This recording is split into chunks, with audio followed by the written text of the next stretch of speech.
La foto, borrosa y mal iluminada, estaba ahí, en el teléfono de Ricardo. Una imagen de mí, supuestamente abrazada a otro hombre en un bar. La rabia y la incredulidad me paralizaron. Ricardo, mi marido, me miraba con una mezcla de dolor y confusión. La manipulación de su madre, Emilia, había alcanzado su objetivo, sembrar la duda en su corazón. Mi suegra intentó separarnos con mentiras, pero la desenmascaramos juntos. ¿De dónde nos miras? Escribe sobre esto en los comentarios. Por favor, me gusta y suscríbete al canal.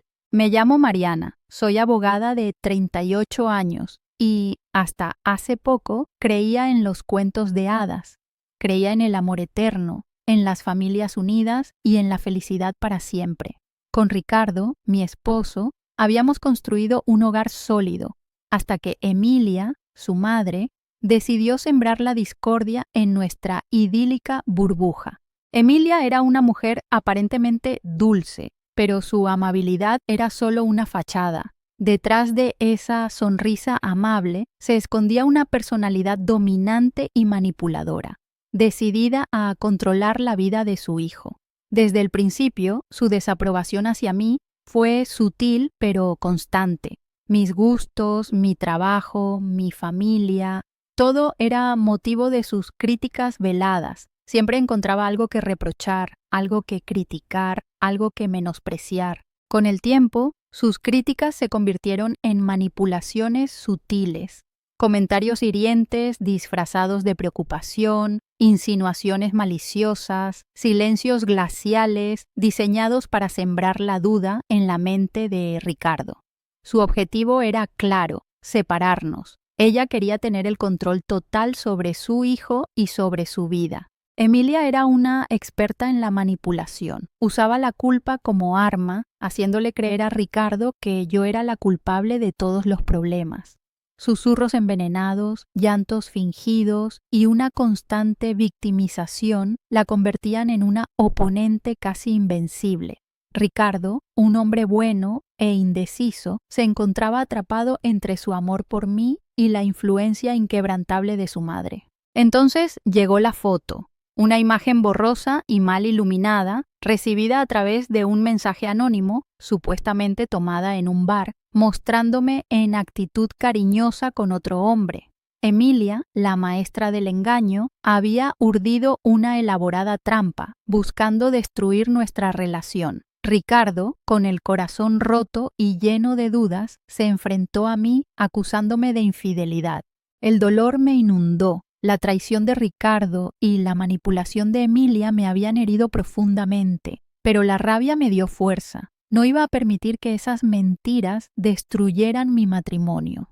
Decidí investigar. Usando mis habilidades como abogada, rastreé la fuente del mensaje anónimo y descubrí la verdad. Emilia había fabricado la foto, había orquestado toda la situación. La foto era un montaje, la historia, una mentira elaborada para separarnos. Con pruebas irrefutables, enfrenté a Ricardo y Emilia. La confrontación fue explosiva, llena de dolor, rabia y finalmente de verdad.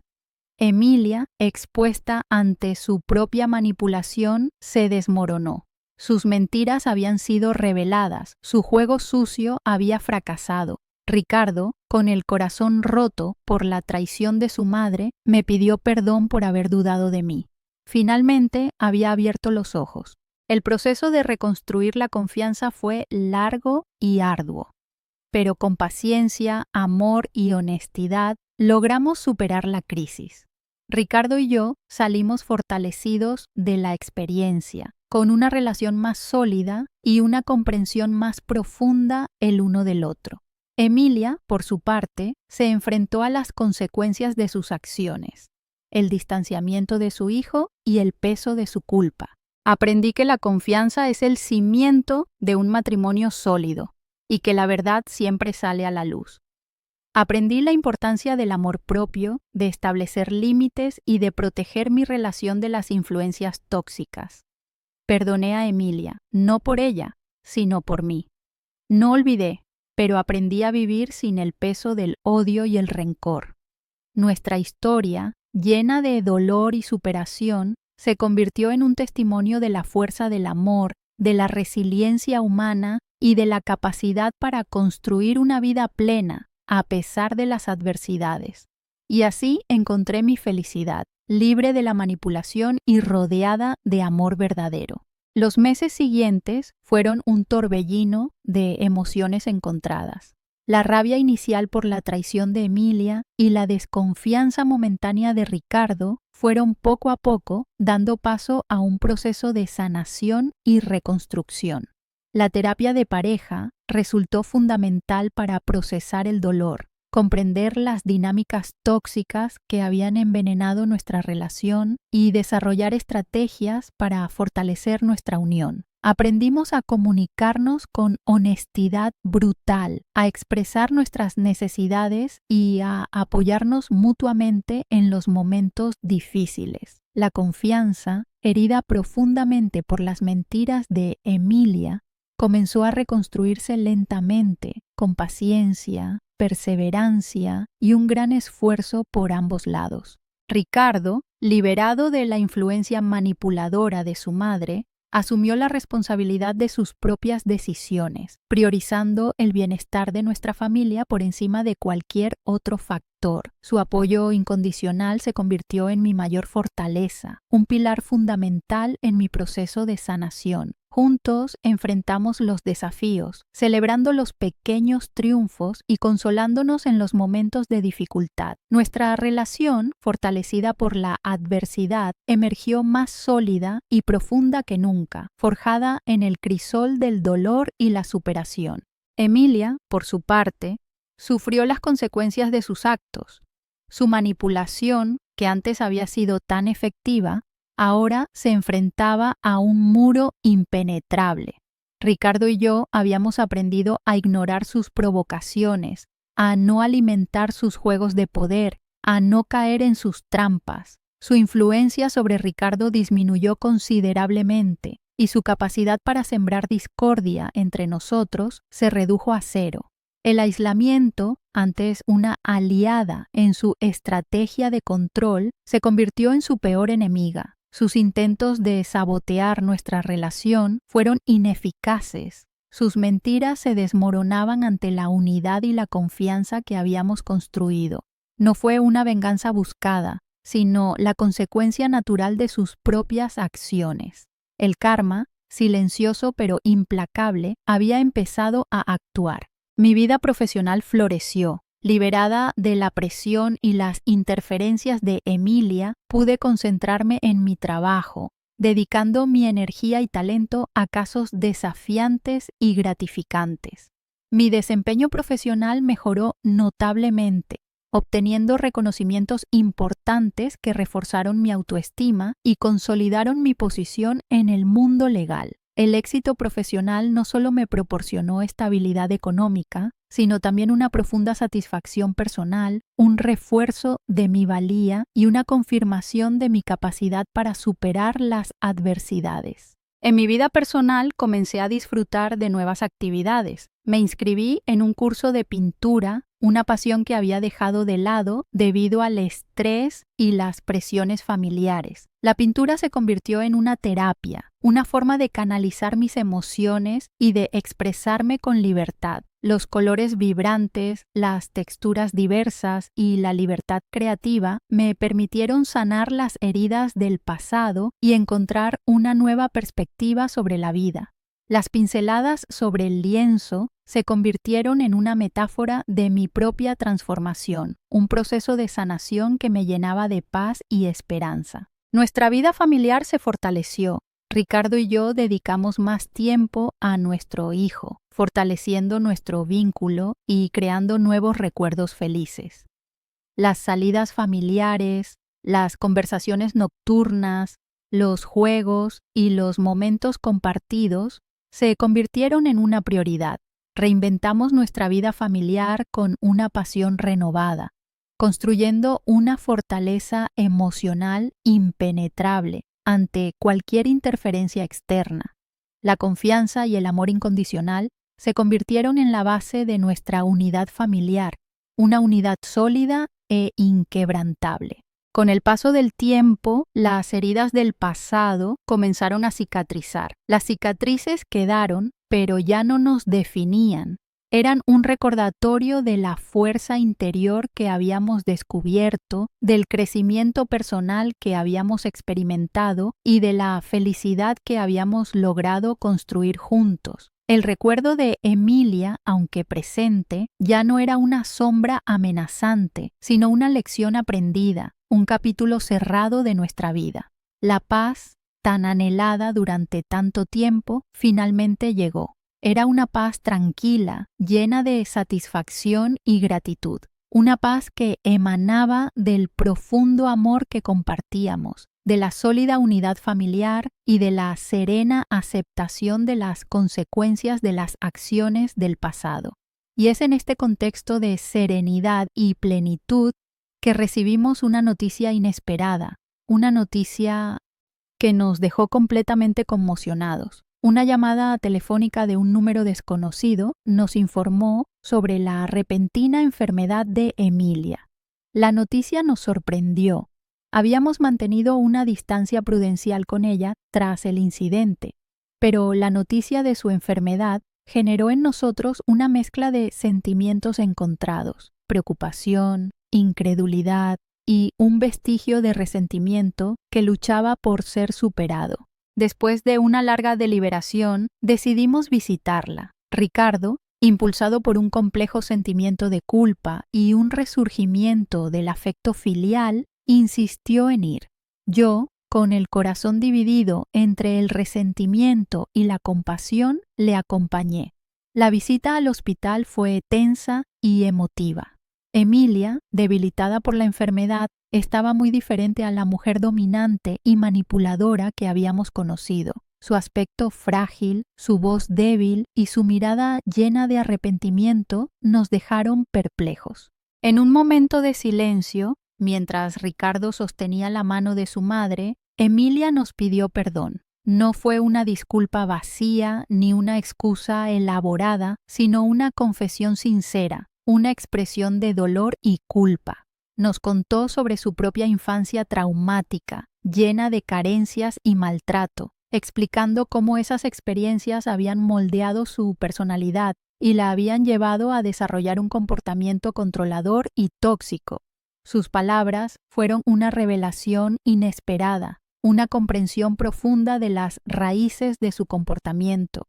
Su confesión no justificaba sus actos, pero sí los contextualizaba. Nos permitió ver más allá de la máscara de la manipuladora, descubriendo la fragilidad y el sufrimiento de una mujer herida, atrapada en un círculo vicioso de dolor y autodestrucción. Comprendimos, aunque no lo justificábamos, que sus acciones habían sido, en parte, una consecuencia de su propio dolor. Había sido una forma de defenderse de un mundo que la había herido profundamente. Después de la visita al hospital, Ricardo y yo reflexionamos largamente sobre lo que habíamos visto y oído. Había sido una experiencia conmovedora y compleja. Había generado una mezcla de compasión, tristeza y una cierta sensación de liberación. Nos dimos cuenta de que el perdón, aunque difícil, era esencial para nuestra propia sanación. Perdonar a Emilia no significaba justificar sus acciones, sino liberarnos del peso del resentimiento y del odio. Perdonar era un acto de liberación personal, un paso necesario para alcanzar la paz interior. Decidimos visitar a Emilia regularmente. Ricardo, impulsado por un complejo sentimiento de amor y compasión, tomó la iniciativa. Yo, con el corazón dividido entre el resentimiento del pasado y la comprensión del presente, le acompañé. Las visitas al hospital se fueron volviendo más frecuentes y menos tensas, un espacio para la reconciliación y la sanación. La comunicación, aunque difícil al principio, comenzó a fluir con mayor naturalidad, creando un espacio para el perdón y la comprensión mutua. El proceso de perdonar a Emilia fue largo y arduo, pero resultó fundamental para nuestra propia sanación. No se trató de olvidar el dolor ni de justificar sus acciones, sino de liberarnos del peso del resentimiento y del odio. El perdón fue un acto de liberación personal, un paso necesario para dejar atrás el pasado y avanzar hacia un futuro lleno de paz y esperanza. Aprendimos que el perdón, lejos de ser una muestra de debilidad, es una fuente de fuerza interior, una herramienta poderosa para alcanzar la serenidad y la felicidad. Y fue en medio de ese proceso de sanación, de esa lenta pero firme reconciliación, que recibimos una carta que nos cambiaría la vida para siempre, una carta que de Emilia. No era una carta cualquiera, sino una carta llena de sinceridad, arrepentimiento y una petición inesperada. En ella, Emilia expresaba su más profundo pesar por el daño que nos había causado, reconociendo la gravedad de sus acciones y la toxicidad de su comportamiento. Pero, más allá del arrepentimiento, nos hacía una petición conmovedora. Quería conocer a su nieto, quería formar parte de su vida, aunque fuera a distancia y con unas condiciones muy estrictas impuestas por nosotros. La carta nos dejó en una encrucijada. Por un lado, el resentimiento del pasado pugnaba por imponerse. Por otro lado, la sinceridad de sus palabras, la fragilidad que transmitía y el deseo de reconciliación nos conmovió profundamente. Ricardo y yo debatimos largamente sobre la posibilidad de permitir una nueva relación con Emilia. El proceso de tomar una decisión fue complejo y emotivo. Debatíamos entre el temor a volver a sufrir sus manipulaciones y la compasión hacia una mujer que parecía haber encontrado, por fin, un atisbo de redención. Después de un intenso periodo de reflexión, decidimos aceptar la petición de Emilia, pero con condiciones muy específicas. Establecimos límites claros y estrictos, delineando las reglas de nuestra futura relación. Emilia aceptó nuestras condiciones sin objeción, demostrando una madurez y una voluntad de cambio que nos sorprendió. Las visitas se comenzaron a realizar bajo nuestra supervisión y con la presencia de un terapeuta familiar. Las conversaciones eran guiadas, centradas en la construcción de una relación sana y respetuosa, basada en la confianza y el afecto genuino. El proceso de reconstruir la relación con Emilia fue lento y cuidadoso. Cada encuentro fue un paso adelante, un pequeño triunfo en el camino hacia la reconciliación. Emilia, lejos de su comportamiento controlador y manipulador, se mostró comprensiva, respetuosa y dispuesta a colaborar en la construcción de una relación sana. Aprendió a escuchar, a respetar los límites que habíamos establecido y a mostrarse como una abuela cariñosa y respetuosa. El cambio en la actitud de Emilia fue palpable. Su comportamiento había sufrido una transformación notable. La mujer dominante y controladora del pasado había dado paso a una persona vulnerable, arrepentida y dispuesta a sanar las heridas causadas. Su evolución fue un testimonio de la capacidad humana para cambiar, para arrepentirse y para buscar la redención, incluso después de haber causado un daño significativo. Nuestro hijo, inicialmente reacio, comenzó a aceptar la presencia de Emilia en su vida. Bajo nuestra supervisión y con el apoyo de la terapia, la relación entre abuelo y nieto comenzó a florecer, creando un vínculo afectivo genuino y respetuoso. Fue un proceso gradual, pero gratificante, lleno de pequeños momentos de ternura y complicidad. El niño aprendió a perdonar a su abuela, a reconocer sus errores y a apreciar el amor que finalmente podía manifestar. La relación entre Ricardo y Emilia también experimentó una transformación significativa. Ricardo, con la guía de la terapia y con la experiencia del pasado, aprendió a establecer límites claros con su madre, a priorizar el bienestar de su familia y a protegerse de su influencia tóxica. La relación entre ellos, lejos de la dependencia y la manipulación, se convirtió en un vínculo afectivo basado en el respeto, la comprensión y la aceptación. Y es en medio de esta nueva etapa, de esta reconciliación inesperada y de esta serenidad por fin alcanzada, que recibimos un mensaje que cambiaría para siempre el curso de nuestras vidas. Un mensaje que llegó a través de un correo electrónico anónimo, un correo electrónico con un único archivo adjunto, un documento legal. Al abrirlo, descubrimos que se trataba de un testamento que nos dejó completamente atónitos. El testamento pertenecía a Emilia y en él nos nombraba herederos principales de todos sus bienes.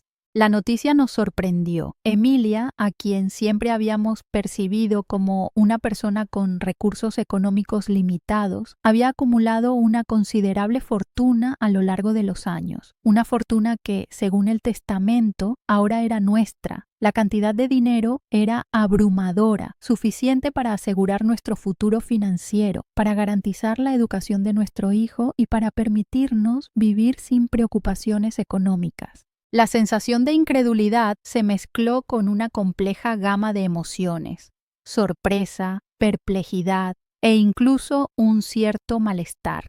La fortuna de Emilia, acumulada en secreto durante años, se sentía como una herencia envenenada, un legado manchado por la manipulación y el dolor que había causado. La decisión de aceptar o rechazar la herencia fue un proceso complejo y emotivo, que requirió una larga reflexión y una profunda introspección. Después de varios días de deliberación, decidimos aceptar la herencia, pero no para nuestro beneficio personal. Consideramos que era fundamental utilizar los recursos de Emilia para ayudar a otras familias que estaban sufriendo situaciones similares a la nuestra. Decidimos destinar la mayor parte de la herencia a nuestra fundación, ampliando significativamente sus programas de apoyo y asistencia a víctimas de la violencia familiar. Nuestra decisión generó una respuesta positiva en la comunidad. Nuestra historia, de víctimas de manipulación a defensores de las familias vulnerables, se convirtió en una fuente de inspiración para muchas personas. La donación de Emilia, gestionada de forma transparente y responsable, transformó la fundación, ampliando significativamente su capacidad para ayudar a otras familias necesitadas. El impacto de nuestra decisión trascendió lo económico. Se convirtió en un símbolo de redención, un gesto de transformación que demostró la capacidad humana para superar las adversidades y para convertir el dolor en esperanza. La donación de Emilia, gestionada con responsabilidad y transparencia, se convirtió en una herramienta poderosa para luchar contra la violencia familiar, para promover la empatía y para fomentar la búsqueda de ayuda. Nuestro trabajo conjunto, tanto con la fundación como con el libro y la película, se consolidó como una expresión de nuestro compromiso social y de nuestra convicción en la necesidad de ayudar a otros. Nuestra vida familiar floreció. La paz interior, la unidad familiar y la tranquilidad financiera nos permitieron disfrutar de cada momento, construyendo recuerdos imborrables y fortaleciendo nuestros lazos afectivos. Nuestro hijo crecía sano y feliz, rodeado del amor incondicional de sus padres y de una familia unida y solidaria. La superación de las adversidades había fortalecido nuestros vínculos, creando una familia unida, llena de amor, comprensión y resiliencia. Con el tiempo, el recuerdo de Emilia evolucionó. Dejaba de ser una imagen de dolor y resentimiento para convertirse en una lección de vida, un recordatorio de la complejidad de la naturaleza humana y de la capacidad de transformación. Habíamos perdonado a Emilia, no por ella, sino por nosotros mismos. Habíamos liberado el peso del pasado, permitiendo que la serenidad y la paz llenaran nuestros corazones. Y fue en medio de esa tranquilidad, de esa profunda satisfacción y de esa felicidad plena que recibimos un último mensaje, un mensaje inesperado y conmovedor que nos dejaría completamente conmocionados, un mensaje que llegó a través de una carta manuscrita. No era una carta formal ni un documento legal, sino una misiva personal, escrita a mano con una caligrafía temblorosa pero legible. La carta no tenía remitente, pero el estilo de escritura y el contenido nos dejaron claro quién era la autora, Emilia. La carta, escrita poco antes de su fallecimiento, era una confesión íntima, una disculpa sincera y una reflexión profunda sobre su vida y sus acciones. Emilia, en su carta póstuma, describía con crudeza su infancia traumática, marcada por la pobreza, la violencia y la falta de afecto. Explicaba cómo esas experiencias tempranas habían moldeado su personalidad, cómo habían generado en ella una profunda inseguridad y una necesidad desesperada de control. Sus acciones, antes vistas como manipulaciones malintencionadas, ahora se presentaban como mecanismos de defensa, intentos desesperados de protegerse del dolor y de la vulnerabilidad.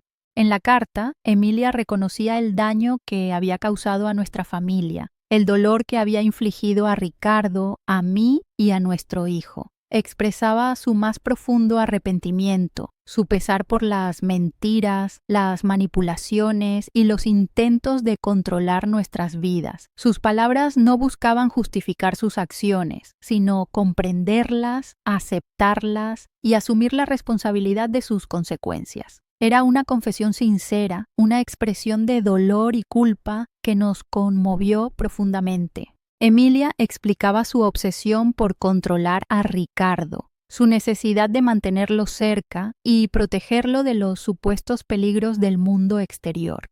Su comportamiento controlador, a menudo asfixiante, se revelaba como una manifestación de su propio miedo e inseguridad, un intento desesperado de mantener un vínculo que percibía como amenazado. En la carta, confesaba su profundo amor por su hijo, un amor deformado por su propio trauma y su necesidad de control. En sus últimas líneas, Emilia expresaba su deseo de reconciliación, su esperanza de que pudiéramos perdonarla y de que nuestra familia pudiera encontrar la paz. Nos pedía que utilizáramos su herencia para ayudar a otras familias que habían sufrido situaciones similares, solicitando que la fundación llevara su nombre. Sus palabras eran una disculpa sincera, una petición humilde y un legado de esperanza. La lectura de la carta fue una experiencia conmovedora y compleja. Por un lado, nos enfrentamos a la cruda realidad del dolor y el arrepentimiento de Emilia. Por otro lado, encontramos una profunda comprensión de sus motivaciones y de las raíces de su comportamiento tóxico. Sus palabras, llenas de dolor y sinceridad, nos conmovieron profundamente, generando una mezcla de compasión, tristeza y una cierta sensación de liberación. Emilia, en su carta póstuma, nos había ofrecido una posibilidad de cierre, una oportunidad para la reconciliación y el perdón. Había reconocido sus errores, había asumido su responsabilidad y había buscado una forma de reparar el daño causado. Había dejado un legado no de dolor, sino de arrepentimiento, redención y esperanza. Después de leer la carta, decidimos que la fundación llevaría el nombre de Emilia. Fue un acto simbólico, una forma de reconocer su arrepentimiento y de transformar su legado de dolor en una fuente de esperanza y ayuda para otras familias. La decisión de honrar su memoria de esta manera representó nuestro perdón, no un olvido, sino una aceptación serena de su sufrimiento y su arrepentimiento. Fue un cierre emocional que nos permitió avanzar hacia el futuro, con una profunda comprensión del pasado. Y fue en medio de ese proceso de reflexión, de ese perdón concedido y de esa profunda aceptación que recibimos una última noticia. Una noticia tan inesperada e impactante que cambiaría para siempre el curso de nuestras vidas. Una noticia que nos llegó a través de un correo electrónico de la productora de la película basada en nuestro libro. Nos citaba a una reunión urgente para discutir un asunto importante relacionado con el estreno de la película. La sensación de incertidumbre se mezcló con una pizca de expectación. Habíamos trabajado arduamente en la producción de la película, revisando cada detalle, asegurando que la historia se contara con sensibilidad y respeto. El estreno estaba a la vuelta de la esquina y la emoción era palpable. La reunión con la productora fue tensa. Nos explicó que habían surgido algunos problemas con la distribución de la película en algunos países. Algunos grupos de presión, con una visión conservadora y moralista de la familia, habían presionado para censurar ciertas escenas del film, considerando que nuestra historia promovía la desunión familiar y la falta de respeto a los mayores. La productora nos explicó que se habían recibido amenazas, tanto hacia nosotros como hacia ella misma, y que existía la posibilidad de que el estreno se viera afectado. La noticia nos impactó profundamente. Habíamos invertido mucho tiempo, esfuerzo y energía en la realización del documental, con la esperanza de ayudar a otras familias que habían sufrido situaciones similares a la nuestra. La posibilidad de que nuestro mensaje se viera silenciado por la presión de grupos conservadores nos llenó de rabia e impotencia. La idea de que nuestra experiencia, nuestra lucha y nuestra historia pudieran ser censuradas nos causó una profunda sensación de frustración. Después de una larga conversación, decidimos plantar cara. No íbamos a permitir que nuestra historia, nuestra lucha por la justicia y la verdad, fuera silenciada por grupos que se oponían a nuestro mensaje. La película, con todos sus matices, su complejidad y su honestidad, debía ser vista por el público. La historia de superación, perdón y reconciliación debía llegar a todas las personas que pudieran identificarse con ella. Con la ayuda de la productora y de un equipo legal, comenzamos una campaña para defender la difusión de la película. Utilizamos las redes sociales, los medios de comunicación y las plataformas digitales para contar nuestra historia, para defender nuestro derecho a expresarnos libremente y para denunciar la censura y las amenazas recibidas. Compartimos nuestra experiencia con otros cineastas y activistas buscando su apoyo y solidaridad. La campaña obtuvo una amplia repercusión mediática. Nuestro testimonio, amplificado por las redes sociales y los medios de comunicación, se convirtió en una fuente de inspiración para miles de personas. La defensa de nuestra película se transformó en una lucha contra la censura, una defensa de la libertad de expresión y un mensaje de esperanza para aquellos que habían sufrido situaciones similares a la nuestra. La presión social y mediática tuvo un impacto significativo en los grupos conservadores. Se vieron obligados a reconsiderar su postura ante la oleada de solidaridad y apoyo que habíamos recibido. Finalmente, la película se estrenó sin censura, obteniendo un éxito sin precedentes. Nuestra historia conmovió a miles de personas, generando una ola de solidaridad y apoyo para las víctimas de la violencia familiar. El mensaje de superación, perdón y reconciliación llegó a aquellos que lo necesitaban. Fue un largo proceso, lleno de incertidumbre, tensiones y fuertes emociones, pero finalmente habíamos logrado nuestro objetivo: difundir nuestra historia, defender nuestro derecho a expresarnos libremente y contribuir a la concienciación social sobre la violencia familiar. Y es en ese contexto de triunfo, de victoria, de plena satisfacción personal y de profundo compromiso social que recibimos un último mensaje. Un mensaje completamente inesperado, un mensaje que cambiaría para siempre nuestra percepción de la justicia y de la redención. Un mensaje de Ricardo. No era una llamada, ni un correo electrónico, ni un mensaje de texto. Era una carta, escrita a mano, con una caligrafía temblorosa pero legible. Una carta que contenía una confesión que nos dejó completamente anonadados. Ricardo confesaba que él era el autor de la carta anónima que había llegado antes, la carta que contenía la simple frase «Lo siento». Ricardo explicó que después de la muerte de Emilia, había encontrado entre sus pertenencias una caja con cartas y documentos personales. Entre esos documentos encontró una serie de cartas escritas por Emilia a él, cartas que ella nunca había enviado, cartas llenas de arrepentimiento, de confesiones y de un amor incondicional que había quedado oculto tras una fachada de manipulación y control. En esas cartas, Emilia admitía su culpa, reconocía el daño que había causado y pedía perdón a Ricardo, a mí y a nuestro hijo. Ricardo confesaba que había sido él quien, conmovido por el dolor y el arrepentimiento de su madre, había escrito la carta anónima. No quería confrontarnos, no quería revivir el dolor del pasado, pero necesitaba manifestar su propio perdón y su aceptación del daño causado.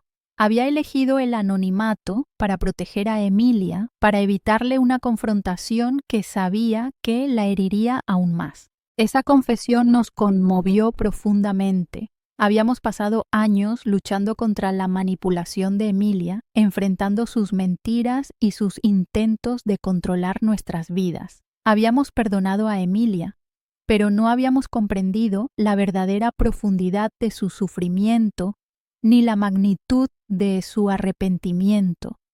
Ricardo, en su silencio, en su decisión de mantener el anonimato, había actuado movido por un sentimiento complejo de amor, culpa y perdón. La confesión de Ricardo transformó nuestra perspectiva de la historia. Nos hizo comprender la complejidad de las relaciones familiares, el peso del pasado y la capacidad del ser humano para el arrepentimiento y la redención, aunque sea en silencio y de forma anónima. Su confesión no justificaba las acciones de Emilia, pero sí arrojaba luz sobre la tragedia subyacente, el dolor profundo que había alimentado su comportamiento tóxico. En ese momento, comprendimos que la verdadera victoria no había sido solo la nuestra, la superación personal y la reconstrucción de nuestra familia. Había sido la victoria de todos los implicados, una victoria colectiva que trascendía el dolor del pasado para dar paso a la comprensión, el perdón y la reconciliación.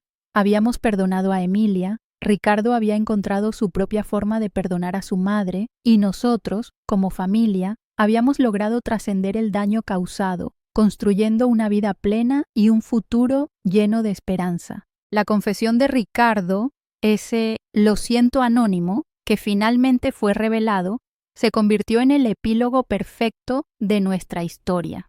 Un epílogo que no cerraba un ciclo, sino que abría un nuevo camino hacia la comprensión, la empatía y la reconciliación.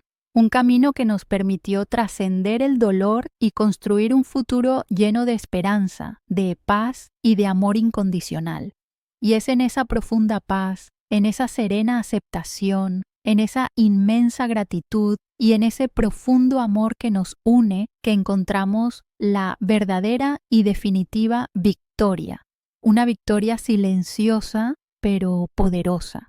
Una victoria que resonaba en la profundidad de nuestros corazones y que se manifestaba en la felicidad plena y serena de nuestra familia. Una familia reconstruida sobre los cimientos del